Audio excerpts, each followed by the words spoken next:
honor of Mother's Day, we pay tribute to Joan Crawford, one of the most famous movie moms of all time, in the film Mommie, Dearest. I hope you enjoy the video. Hi everyone, and welcome to Tragic Hollywood Star of the Week. This week I thought I'd talk about one of the most famous movie mothers and one of the most famous iconic stars, period, Miss Joan Crawford. That's right, we're talking about Mommie Dearest herself. We're going to talk about Joan's illustrious career, but before we do, please, if you like my content, like and subscribe and hit the notification button. If you go to my channel and look at the description, I have a lot of links in there. Links to where I have my pages, my books, links to my page on Facebook, and links to my Instagram account. So once again, please like, subscribe, and leave a nice comment if you like my content. It really helps my page to grow. All right, let's talk a little bit about Miss Joan Crawford, one of the most famous actresses to come out of Hollywood's golden era for a number of reasons. Joan Crawford is a controversial star. She did a number of things that people felt were a bit over the top. She tended to overact, although her fans will tell you that she was right on the money. She had long-standing feuds with a number of people, but her biggest standing feud was with another iconic star, Bette Davis. It started out over a man, Francois Tome, but it just morphed from there, and decades and decades later, they never seemed to get over this feud. She adopted children, and one of those children, Christina, decided to write a tell-all book about her after she was gone. Thank God, not when she was living. And it was a horrible book, and it was called Mommie, Dearest. And we all remember the No Wire Hangers episode in that. And Faye Dunaway played Joan Crawford. The movie did phenomenal. The book did phenomenal. And Joan Crawford's reputation was pretty well trashed after this book and this movie came out, to the sadness of those who loved her and thought she was a great star and should be remembered for her work, her great body of work, and not necessarily for what she did or might have done to these children. Only two of which claimed mental abuse and some physical abuse. The other two claimed this was all bullocks. So who knows? Only people that really know the truth of that actually are the two children and Joan herself, who's dead and can't speak for herself. Mommie Dearest was one of the first tell-all books to come out about a great star, and others followed, but this one captured the imagination of just about everyone and hasn't really been equaled in its influence. But let's talk about Joan Crawford and her early years. She was born Lucille Lesueur in San Antonio, Texas, in, depending on your opinion, 1904, 1906, or 1908. I can't get a firm date on this. It seems to be impossible. She was born into an impoverished family. Her father abandoned the family when she was very young, and her mother was left to struggle with 3 kids in pre-1920s America, which was really tough. So I guess she ran a laundry and sort of sex trafficked her daughter out, forced her to pose nude. This is what some biographies say. She was forced to pose nude. She was forced to do at least one stag film that we know of that the studios kept pretty well under wraps when she was a star, but there was always rumored that it was out there. This 3-minute stag film of Joan apparently resurfaced about 20 years ago. It finally resurfaced. That confirmed that, yeah, she had done this film. She was desperate and starving in those years. She needless to say, she did not come from the privileged background that some movie stars came from. And she used her hard background and her tough childhood in her acting. She became a very good actress, and she could be very real when she wanted to be. And because she drew upon this hardship and this trauma that she endured when she was young. In the 1920s, she began dancing and singing, and she won a beauty contest. And because of this beauty contest, she was gorgeous. She was stunning. A lot of people forget this because the Joan Crawford that most people remember is the one with the severe eyebrows, the severely drawn, overly drawn lips, and the pulled back hair, and the big shoulder pads. And this is the Joan Crawford that most people still remember. But in her younger days, she was a stunner. As you can see from these pictures, she was absolutely gorgeous. She entered a beauty contest in, I think, 1923 or something, and she won this beauty contest. And MGM signed her to a contract and immediately changed her name to Joan Crawford from Lucille Lesueur. Supposedly, Joan didn't like her name. I think it's better than Lucille Lesueur, don't you? Anyway, so she would go on to make several films that included dancing because she was a very good dancer. And one of these films was called Our Dancing Daughters. And this is a silent film, and it was huge for her. It made her a star. And at the time, F. Scott Fitzgerald, who had just released The Great Gatsby, told everybody that Joan Crawford was the quintessential flapper girl. And so she got high praise from the man who I think invented the term flapper. So she was on her way to big things in Hollywood. She easily made the transition to talkies in the 1930s, becoming one of MGM's most bankable, high-earning stars. She made such films as Rain, which was a highly controversial film about a sex worker trying to struggle, which kind of mirrored her own life a little. Grand Hotel, we talked about this with Greta Garbo. Grand Hotel had an all-star cast, and Joan Crawford sort of stole this movie from Greta Garbo. She was so good in it. That whole movie is just really good. One of her other movies was The Bride Wore Red, and Dancing Lady, in which she showcased her dancing abilities once again, and the famous, marvelous film with another all-star cast called The Women. She played the role of a shop girl who tries to hone in on the high society of the wealthy ladies who lunch in this movie, and they weren't having any of it. She married a couple of times. One of them was she starred opposite Norma Shearer, who she disliked intensely because she used to say Norma Shearer was married to the head of the studio at the time, Irving Thalberg. She used to say, how is it that I can get any kind of good parts, when she's sleeping with the boss? Well, she kind of had a point. Norma Shearer did get pretty much all the good roles during those times. And her career was over when Irving Thalberg died. She just sort of faded away. Anyway, she made so many movies in the 1930s. And again, she was at her physical attractiveness peak during this decade. She had a number of affairs, notably with Clark Gable. She married a couple of times. One of them was to Douglas Fairbanks Jr., the son of Douglas Fairbanks and the adopted son of Mary Pickford, America's sweetheart. Mary Pickford didn't actually make it into the talkie era very well. Her career was kind of over with the silence. But it didn't stop her from trying to control her family. And Douglas Fairbanks Jr., she thought that Joan wasn't good enough. Joan came from a lowly background. Joan was possibly a sex worker at some point. I mean, she didn't think Joan Crawford was good enough. They married. They were this passionate, beautiful couple, but of course, the marriage didn't last very long. And interestingly, Joan's career at MGM came to an abrupt end after The Women, and they just sort of kicked her to the curb.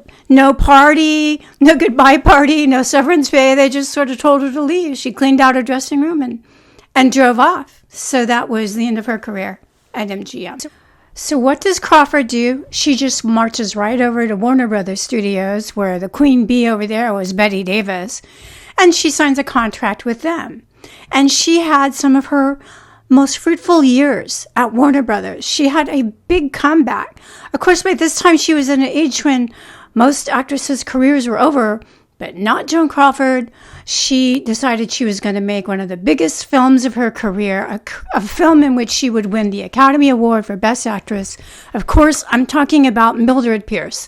Mildred Pierce was an ideal platform for Joan. She plays a woman who struggles, who gets divorced in the 1940s, which you're not supposed to do if you're a woman, who has a young child to support, whose only talent was for baking pies, but they were good pies. So she decided to open a restaurant based on that. She had an acumen for business. She had a best friend to help her along, and she became wealthy off of this restaurant. It's just an amazing film. I really love Mildred Pierce for a number of reasons. The wardrobe, the sets, the acting. Joan did a phenomenal job, and it's just one of my most favorite Joan Crawford movies. She got the Academy Award for Best Picture. She accepted it at home in bed, and she was very happy. And that was sort of like the peak of her career. But she had to deal with Betty Davis at Warner Brothers. Betty Davis was definitely the queen bee at that time, and she was always fighting Crawford for the same types of roles, and their conflict seemed to snowball. Crawford was no longer married to Francois Tone, the reason that the feud started. She divorced him a long time ago, but they were still rivals, mostly because they were about the same age and they were competing for the same roles. So this would continue, but some of the great films that Joan Crawford made in the 1940s were Humoresque, Possessed, Hollywood Canteen, Flamingo Road. All of those films were amazing. And she continued to continued to be on this successful role into the 50s. Some of her 50s movies were a little campy, and they weren't exactly A-list movies like she was making in the 30s and 40s, but they were still good films. And these movies, a few of examples of these movies include Queen Bee, which is really hard to find, but if you find it, it's probably just not even acting for Joan Crawford. That's the way she was. The Damned Don't Cry, and Harriet Craig. All three of these were really good films. What happened also to her in the 1950s was in 1955, she married the CEO of Pepsi-Cola, Howard Steele. She married him, and then she became this absolute crazy for Pepsi-Cola spokesperson. They used her celebrity to promote their brand. She even promoted it in her films, and she continued to do so until she retired from films, even though she was only married to Howard Steele for about 5 years until his death in 1959. She continued to sit on the board of Pepsi-Cola. They tried to get rid of her in that famous scene from Mommie, Dearest. She told them, "Don't F with me, boys. I've F'd with more monsters in Hollywood than you mother effers," well, however that line goes. Anyway, yeah. So she remained on the board of Pepsi-Cola until she herself retired in 1973. So that was sort of like her second career. That's also around this time that she and Howard moved to New York, and she moved into an apartment in Manhattan, which she stayed pretty much forever. So she had a good career in the 30s, a good career in the 40s, award-winning career in the 40s, and a decent career in the 50s. When it came to the 1960s, Joan sort of took a little bit of a downward turn. She still continued to act. She acted into some bizarre movies. She sort of got into thriller/horror. And one of the main ones that I can think of is this film called Straight Jacket. Now, I remember seeing this as a child on Channel 13 when they used to show old movies. This movie traumatized me for life. It's about a woman who was sent to, I think, a mental institution for doing something when she was a child, murdering somebody with a hatchet when she was a child. And it turns out later, spoiler, that she actually didn't do this. But there's a scene in this movie where someone opens a closet and looks in the closet, and there's somebody hiding in the closet with a hatchet and cuts their head off. This traumatized me for closets for life. I wouldn't open a closet and stick my head in it for a good 20 or 30 years. That's how bad this movie traumatized me. I thought this was a decent movie, actually. She made another movie called Berserk, in which she was kind of an evil ringmaster whose circus performers began getting picked off by some killer, and because they're getting picked off, this seems to increase the audience and the interest in the circus. So the ringmaster is all for this. And interesting enough, another famous actress, Diana Dors, played a little bit of a role in this movie. The British actress Diana Dors, who I just profiled on my page a couple of days ago.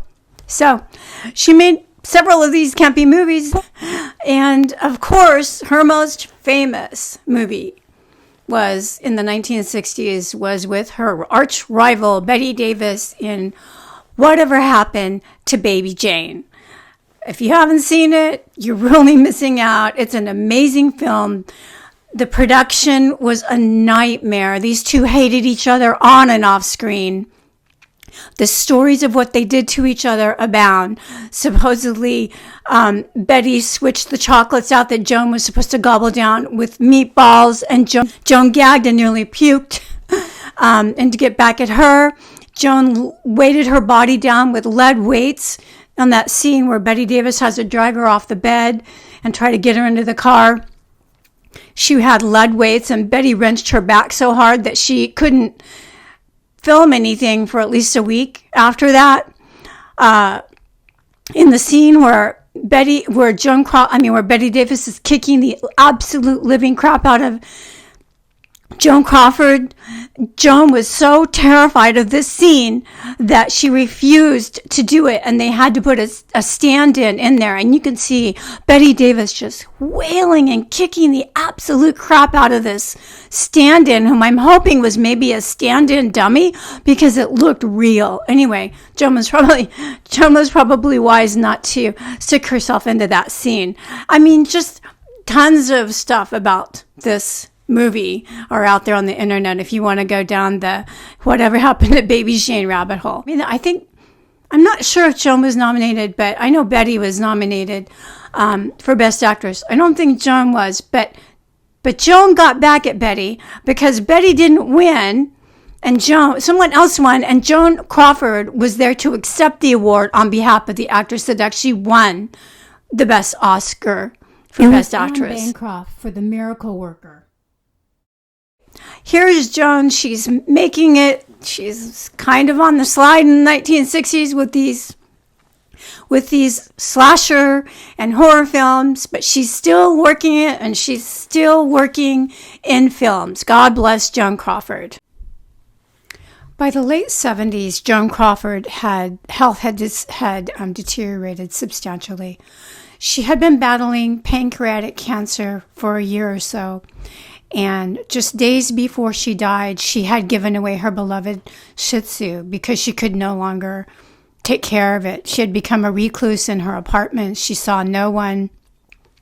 She refused to even take phone calls from very many people at this point.